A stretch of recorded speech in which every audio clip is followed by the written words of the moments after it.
Hola, ¿cómo les va? ¿Qué dicen? Bueno, vamos a continuar a través de esta videoclase trabajando con la unidad 2, que está sobre todo focalizada en la obra de Basil Bernstein. Como hemos dicho antes, Basil Bernstein es parte de este movimiento, de esta corriente llamada Nueva Sociología de la Educación, dentro de lo que, también inscrito dentro de lo que Tadeu da Silva, que vimos en la unidad 1, denomina las corrientes críticas, ¿no? Y en esta videoclase vamos a trabajar sobre todo con el capítulo 7 del libro Clases, Códigos y Control, en donde en principio Bernstein va a alertar sobre la necesidad de entender y de prestar atención a la importancia determinante del lenguaje.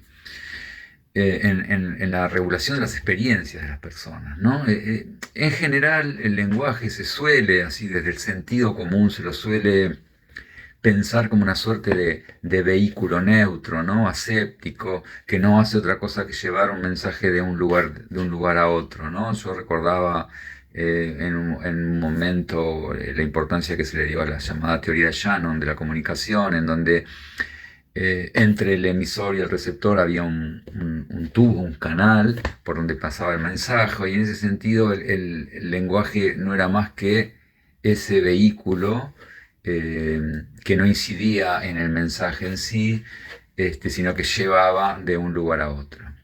Pero lo que nos advierte Bernstein es que el lenguaje es mucho más que eso, que de alguna manera estructura y modela el significado, que está atravesado por relaciones de poder y de alguna manera constituye identidades, ¿no? Subjetividades a través de su estructura. No es un ente inocuo.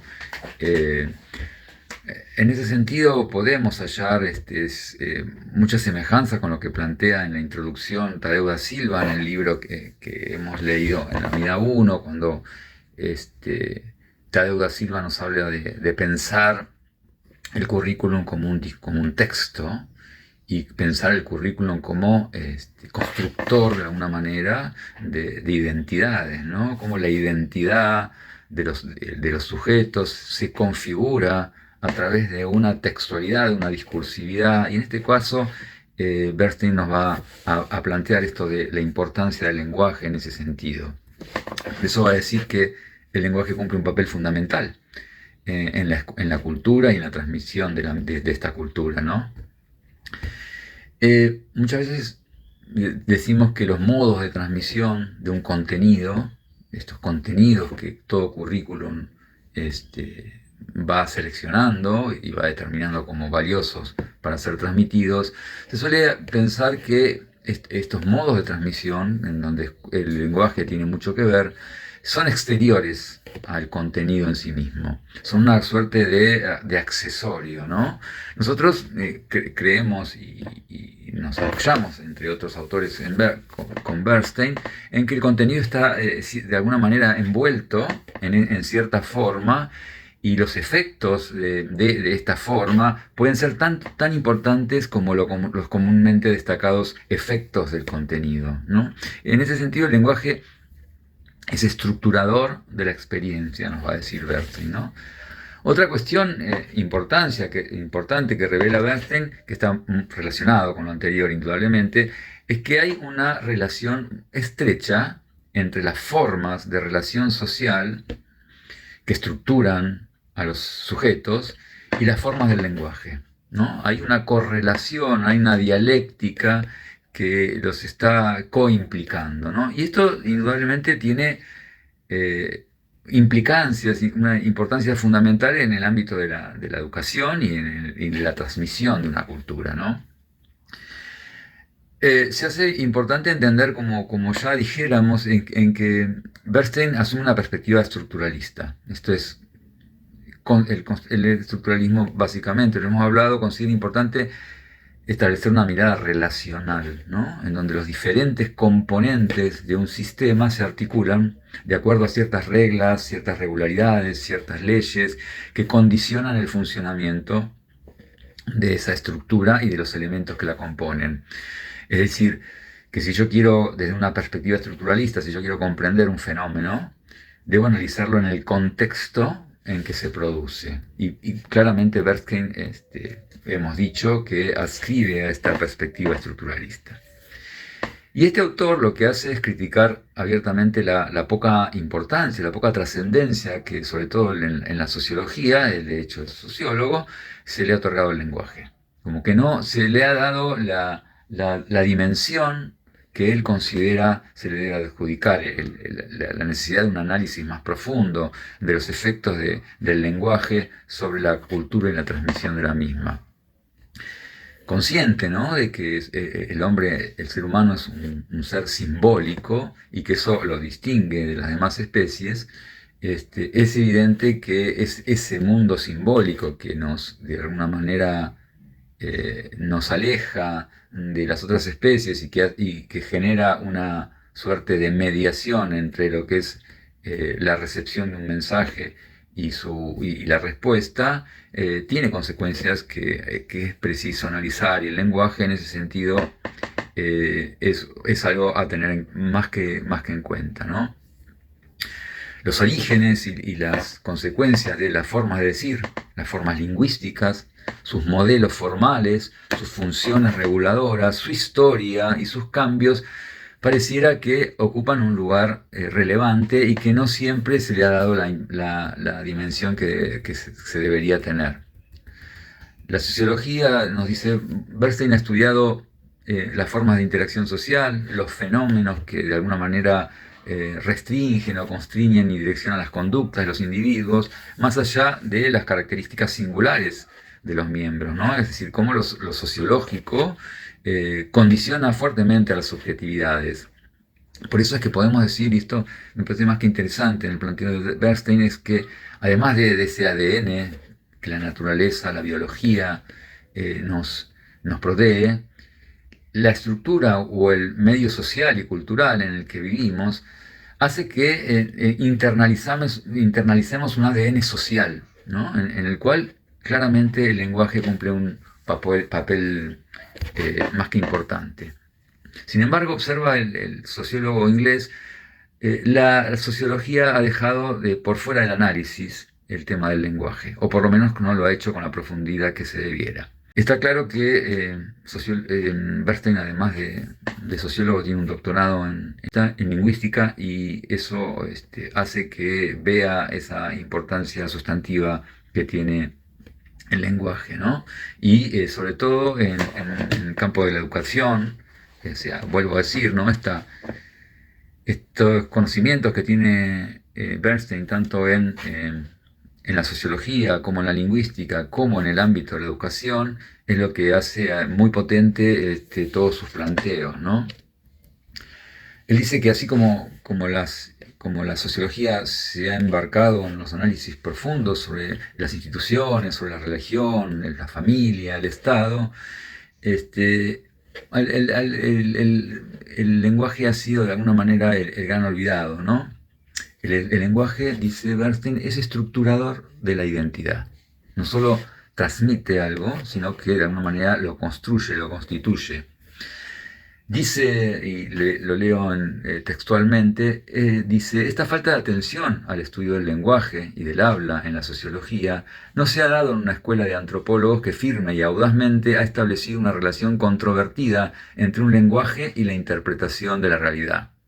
La afirmación de William von Humboldt en 1848 de que el hombre en su vida capta el mundo esencial o incluso exclusivamente según la imagen que le proporciona el lenguaje. Él lo que dice es que desde la antropología sí se le ha solido dar una importancia al lenguaje que no pareciera aparecer en la sociología, ¿no? De alguna manera el lenguaje es, ya podemos decir, utilizando términos que se usan actualmente, es performativo. Construye de alguna manera, no solo transmite. Cabe aclarar que cuando se habla del lenguaje y el habla se hace en términos amplios, ¿no? O sea, cuando no hablamos solamente del lenguaje verbal, sino que tiene que ver con el lenguaje extraverbal, con los gestos, con las miradas, con todo lo que tiene que ver con lo paratextual, ¿no? Y esto en educación es importante entenderlo, no solo lo que se dice, sino también cómo se dice, cuándo se dice, es fundamental. Es decir, no solo tiene que ver con lo que el lenguaje tiene de denotativo, ¿no? Sino también con lo connotativo. Es la antropología, dice Bernstein, como ya señaláramos, la que va a poner mayor interés en la importancia del lenguaje y su incidencia en la personalidad de los sujetos, al punto que va a señalar que los pueblos que hablan diferentes lenguas puede decirse que viven en diferentes mundos de la realidad. Vale decir que las formas sociales están en gran medida determinadas por las formas lingüísticas, como dijéramos antes, ¿no? Por los códigos en los que están inmersos los sujetos. Y ahí aparecen dos conceptos que quizás son los más importantes en el planteo teórico de Bernstein, que son los conceptos de código elaborado y código restringido. Lo que va a decir Bernstein es que el lenguaje es un código y que es el sistema de las relaciones sociales el que determina la aparición del código del habla. El que se dice, lo que se dice, cómo se dice y cuándo se dice, como ya señaláramos, establece formas sociales que determinan un modo, ¿no? Esto tiene que ver con el campo de la sintaxis, de lo sintáctico, de cómo armamos el habla, las oraciones, y tiene que ver con los aspectos lexicales, ¿no? La variabilidad de términos, de utilización de palabras, de mayor o menor complejidad y de mayor o menor variedad, ¿no? Para ejemplificar, Bernstein ha sido soldado de artillería durante la Segunda Guerra Mundial, y lo que se puede ver en estas condiciones de la guerra es que es necesario un tipo de lenguaje muy determinado, muy fuertemente determinado por el contexto concreto en el que se produce, ¿no? La necesidad de utilizar frases cortas, que sean claras, que no se presten a ciertas interpretaciones ambiguas, pocas palabras, lexicalmente, un lenguaje muy simplificado y también con una construcción sintáctica directa y breve. Lo mismo podemos decir cuando el adulto le habla a un niño, ¿no? Tanto el vocabulario como su sintaxis han de ser extremadamente simples para adecuarlos a la edad, ¿no? Es decir, que cuando el niño aprende el lenguaje, aprende también códigos específicos al tiempo que aprende una estructura social determinada, una manera de ver el mundo. Inclusive una manera de regular sus propias experiencias y de construir su identidad, su subjetividad, ¿no? Esto, digo yo aparte, ¿no? Tiene mucha relación con los planteos de Vygotsky, de Lev Vygotsky, sobre cómo, Vygotsky nos va a decir cómo la importancia de la línea de desarrollo sociohistórica, o sea, que lo que dice Vygotsky, que lo que determina o distingue a la especie humana es esta línea de desarrollo que tenemos sociohistórica o sociocultural, que plantea una manera de transmitir que hace que la mente individual, nos va a decir Vygotsky, es primero una mente social. Y de qué manera va a estudiar cómo se va internalizando ese medio social, que es lo que va a conformar a los sujetos y a sus procesos psicológicos. Es decir, que las dimensiones intelectuales, sociales, afectivas, están íntimamente ligadas a las formas que adoptan estos códigos lingüísticos.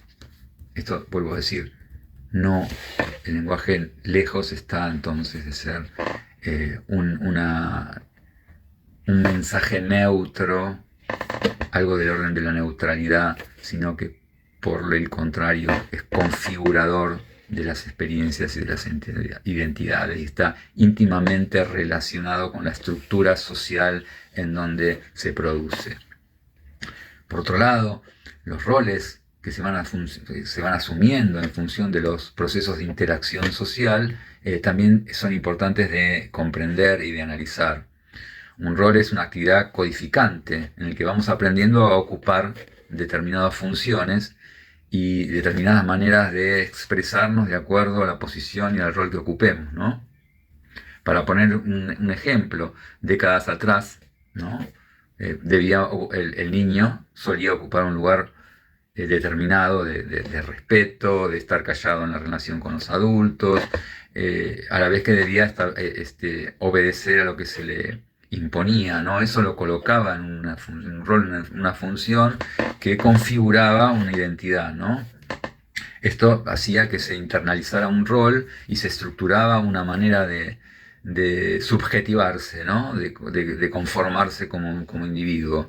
Y a la vez una manera de estar en el mundo que en este caso respondía a una lógica absolutamente verticalista, ¿no? Y ahora sí, ¿no? Importante que planteemos esto de la distinción, en función de esto, de los códigos elaborados y restringidos. El código restringido para Bernstein es ese lenguaje que está fuertemente ritualizado, ampliamente predecible, tanto por los hablantes como por los oyentes. Suele ser un lenguaje de pocas variedad lexical, no con mucha variedad de palabras, y también muy simple en el orden de la dimensión sintáctica, ¿no? Es por otro lado un lenguaje particularista.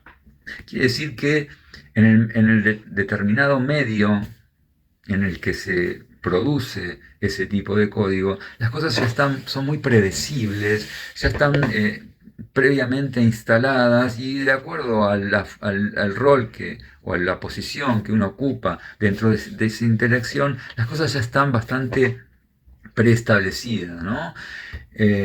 Y por otro lado, como consecuencia de esto, el significado no presenta o no permite mayores ambigüedades, ¿no?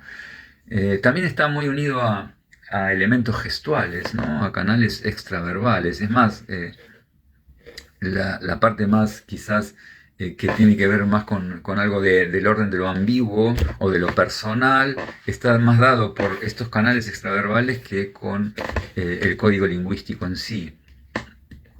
El código, como dijimos y como dice Bernstein, define la forma de relación social. La posición que ocupan los interlocutores definen el lenguaje y sin establecer diferencias personalizadas o individuales. Se habla en este código restringido en función, en general, de la posición, del estatus, del rol que se ocupa en cada caso. Entonces podemos decir que, en síntesis, que este código, la posición, es más que importante, ¿no? La posición que se ocupa más que la individualidad de quien enuncia o escucha.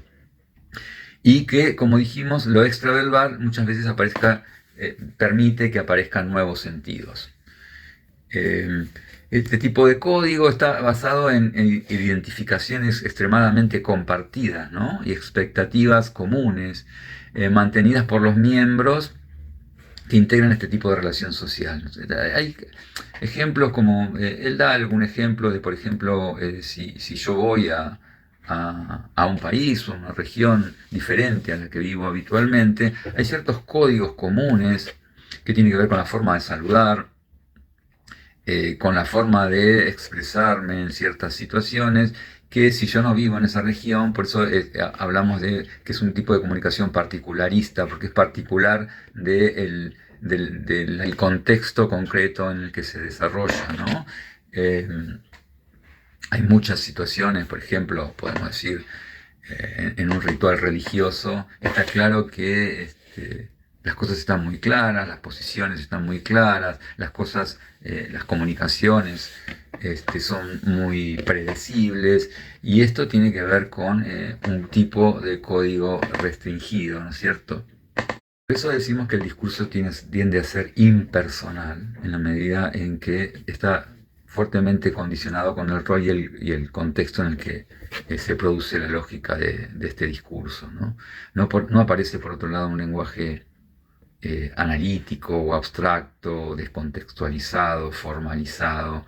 Es un lenguaje muy ligado al mundo concreto, y no puede dar cuenta de un análisis del orden de lo abstracto, ¿no? Que son los que generalmente aparecen en el mundo escolar y académico, y ahí ahí está una de las claves del estudio de Bernstein, ¿no? Con respecto al otro código que plantea Bernstein, el código elaborado, por el contrario, aparece un nivel sintáctico mucho más complejo, de un nivel de dificultad mucho mayor, es mucho menos predecible. En ese sentido no podemos decir que no es particularista, sino por el contrario es universalista. Lo personal, lo individual entran en juego de manera manifiesta. No está tan limitado el código a constricciones o a restricciones o a los roles y posiciones que ocupa cada uno, sino que hay algo del orden de la impronta individual, y por eso esta primera persona entra en juego con otra fortaleza. El que habla es uno que tiene singularidad. El que hablo soy yo, es decir, que no es hablado de alguna manera por la situación, ¿no? Esto que a veces decimos que no hablamos, sino que somos hablados por otros. Esto se ve más, cada vez más, hoy en día con el avance de las redes sociales y los medios de comunicación. En el código elaborado las condiciones de la comunicación no están ya presupuestas, como dijimos, por lo que demandan una complejidad mucho mayor, no solo sintáctica, sino también lexical. Requieren un nivel mucho mayor de explicitación, ¿no? Porque las cosas no están, como dijimos, preestablecidas. Entonces veamos un poco qué implicaciones tienen el dominio de los códigos en función del mundo de lo escolar, ¿no? Lo que dice Bernstein es que mientras los códigos restringidos suelen aprenderse de manera casi por inmersión, ¿no? Digamos, de manera informal y sencilla, casi natural, el código elaborado indudablemente requiere un tiempo mucho mayor para su dominio y aprendizaje. Y acá otra vez me parece que sirve pensar otra vez en Vygotsky cuando habla del acceso, la posibilidad o no del acceso a procesos psicológicos superiores. La hipótesis de Bernstein es que las clases populares suelen dominar muy bien los códigos restringidos, mientras que las clases medias o medias altas suelen manejar también el código elaborado. Quizás pueden utilizar los dos, ¿no? Mientras que las clases suelen más manejarse en líneas generalizadas con el código elaborado, las clases populares entonces se encuentran en un lenguaje extranjero para ellos cuando entran al medio escolar, en donde ven que en general es el código elaborado el que se maneja mayormente, o casi exclusivamente, podríamos decir. Acá es preciso aclarar que Bernstein no está diciendo que, porque en algún punto se lo ha criticado por pensar que su teoría lleva a pensar en una suerte de déficit cultural de las clases populares en relación a las clases medias o medias altas. Él dice que no es así, que no es que él está diciendo que un código es mejor que otro, que un código es superior al otro, pero sí está diciendo que como la escuela maneja un código en el cual las clases medias, muy semejante al que las clases medias y medias altas manejan en sus relaciones habituales, en sus relaciones familiares, en sus relaciones sociales, les es mucho más sencillo, de alguna manera se sienten como peces en el agua, al contrario de las clases populares que de repente pareciera que al entrar a la escuela en algún punto, los códigos lingüísticos no son los comunes a su vida cotidiana, y entonces se sienten de alguna manera como extranjeros, como enmarcados en un lenguaje que no conocen, ¿no? Y el problema justamente es que, como dijimos, el lenguaje regula las experiencias de los sujetos. De alguna manera, para usar alguna metáfora, podemos decir que son los anteojos a través de los cuales podemos ver el mundo. Y dice, el relativo retraso de los niños de la clase obrera bien puede ser una forma de retraso culturalmente suscitado y transmitido al niño a través de las implicaciones del proceso lingüístico. El código que el niño lleva a la escuela simboliza su identidad social, lo relaciona con sus parientes y con sus relaciones locales. El niño orienta al niño progresivamente hacia un modelo de relaciones que constituyen para el niño su realidad psicológica y esa realidad se refuerza cada vez que habla.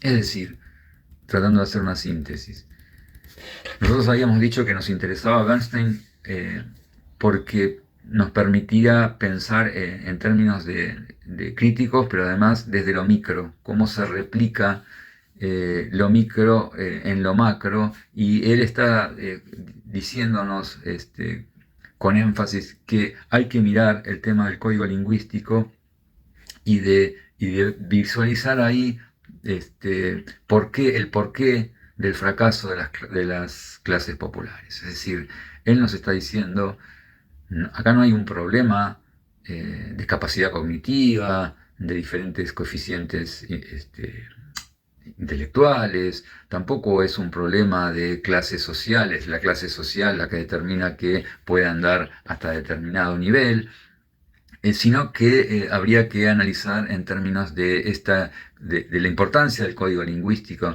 en la transmisión y en la configuración de sujetos, y cómo estas formas lingüísticas, estas formas de comunicación, son configuradoras de determinadas formas de relación social. Nosotros escuchamos muchas veces en los ámbitos escolares cosas así, mensajes así como a este chico no le da, ¿qué querés con este chico si más que de esto no puede? O ¿qué querés con la familia que tiene, con el barrio en donde está? Como si esas fueran causas que limitaran de manera infranqueable las posibilidades de los pibes y las pibas. Por último, para terminar esta clase, me gustaría ver si Bernstein nos puede ayudar a pensar hoy algunas cuestiones que las condiciones concretas de la contemporaneidad nos desafían, ¿no? Y intentando seguir con los enfoques que propicia Bernstein. Está claro que podemos decir que, sin lugar a dudas, ¿no?, que en las últimas décadas las plataformas, las redes sociales, todos estos soportes digitales han invadido de manera absoluta, ¿no?, la vida cotidiana de las personas y particularmente de las infancias. Y por lo tanto, así como Bernstein había dicho que los grandes reguladores de la experiencia eran la familia, el barrio, la clase social, el trabajo, eran como grandes reguladores de la experiencia, evidentemente hoy son las plataformas también grandes reguladores de las experiencias de los sujetos y de los niños. Y el código, y acá está la hipótesis, ¿no? El código utilizado por este tipo de soportes es muy diferente a los que requiere o sostiene y exige el mundo escolar. Y esto evidentemente es un elemento a considerar con seriedad.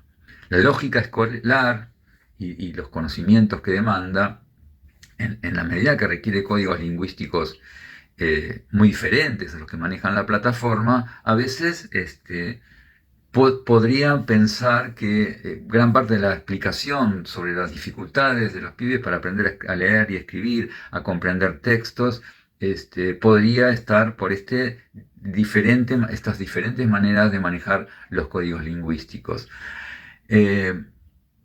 Acá como que yo creería que hay dos elementos que deberían ser igualmente considerados, ¿no? Por un lado, es preciso entender que el código elaborado utilizado en las escuelas requiere una complejidad lingüística sustancialmente diferente al que manejan los medios digitales. Y en la medida que el principal regulador de la experiencia actual lo constituyen estos dispositivos que manejan otros códigos, se produce una dificultad muy seria para acceder a otro tipo de lógica, a otro tipo de códigos. Y los docentes y las docentes se encuentran muchas veces con alumnos que ingresan a la escuela sin haber tenido experiencias de diálogo con otras personas, con una oralidad muy disminuida, muy simple, y es así donde la escuela se encuentra con una dificultad seria, en la medida que pareciera que tiene que empezar de cero, cuando en otras ocasiones por ahí había ciertas cuestiones que ya venían determinadas desde la familia, desde el barrio y demás. Por otro lado, también es importante pensar que la necesidad, ¿no? Proponer o pensar la necesidad de que la escuela establezca puentes entre este lenguaje propio de las plataformas y el lenguaje o el código lingüístico que propicia lo escolar. Esto no quiere decir que la escuela deba adaptarse a la lógica o al código lingüístico de las plataformas. Sí, sí de hallar, así como en algún punto hemos hablado de la necesidad de poder traer el mundo cotidiano, los saberes de los pibes y las pibas al ámbito del escolar, no dejarlo afuera. Acá me parece que también deberíamos pensar maneras de hallar puentes comunicativos entre uno y otra lógica lingüística, ¿no? Me parece que si no, estamos en problemas. Lo que creemos que es un error fundamental, viendo ciertas políticas educativas que se están tratando de establecer hoy día, es que un error podría ser que se pretende fragmentar la educación de la lengua, limitándose a enseñar en los primeros años los aspectos meramente técnicos de la misma, ¿no? Como si el lenguaje fuera un código de transcripción y no un sistema de representación. Ya hace muchos años, Emilia Ferreira, una psicopedagoga argentina, una brillante psicopedagoga argentina, nos alertaba de esta necesidad de entender que el lenguaje humano es un sistema de representación y no cabe posibilidad de hacer esta separación, o no es lo más aconsejable hacer esta separación entre los aspectos técnicos, entre lo que tiene que ver con la conciencia fonológica, con poder distinguir las distintas letras, con los aspectos que tienen que ver con la comprensión de un texto, con la unidad de una lectura y nunca con una mirada fragmentaria de la misma, ¿no? Digo esto en tiempos en que se está tratando de volver a un primer ciclo en donde se aprenden las letras, la conciencia de los distintos fonemas, para dejar para adelante el tema de la comprensión de los textos. Creemos que es un error pensar que el problema es el método de enseñanza. Se está criticando a ciertos métodos psicopedagógicos constructivistas, como los que han provocado el descenso en el nivel de alfabetización de los niños. Las perspectivas analíticas o fragmentarias, de las cuales se está hablando hoy, que se intentan imponer, sostienen que primero hay que aprender letra por letra de manera individual, como si el sistema de escritura fuera un código Morse, ¿no? Para en el futuro trabajar sobre la comprensión, que creemos, como dije, que es una reducción simplista a un problema que es mucho más complejo, ¿no? Leer no es decodificar, no es descifrar letra por letra, sino construir el sentido y significado de lo que se lee.